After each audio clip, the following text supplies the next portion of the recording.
Welcome to the Whitetail panel videos where we talk all things Canucks. Reminder, you can subscribe to our podcast, which we'll be recording later today. Get the insight from Ed Willis, Ben Kuzma, Patrick Johnson, and whoever else we can drag into these things all year long.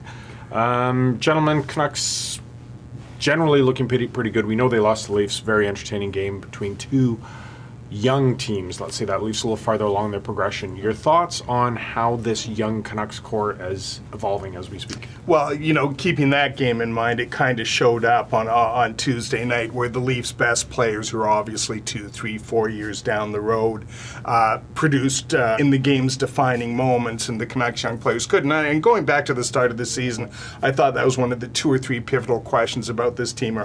Are these young guys ready to lead this team anywhere? And it might be a bridge too far to ask them to, you know, grab this team by the scruff of the neck and drag them into the playoffs. It might be what's required, but I still think they're a year or two away from where they're going to be. A real litmus test, Ed, too, the Leaf game. Travis Green not being afraid to throw Patterson's line up against Matthews. I think that's a real growing point there. And you look between him and Horvat, that was a massive ask last night because they would load up that line with Tavares at some points along with Marner. And I just think it's a real growth thing.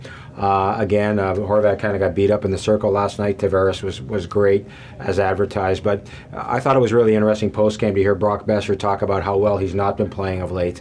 He had a good game. I mean, 3 breakaways, whiffed on a puck that hopped over on a cross ice on the only power play that they were able to draw last night. But he had 8 shots. He had 10 attempts. He basically said, I haven't been playing very well, haven't been moving my feet. I need to play games like tonight every night. And I think that's one of the growth things here. We just kind of assume that these guys are going to all kind of assimilate to the NHL at the same time.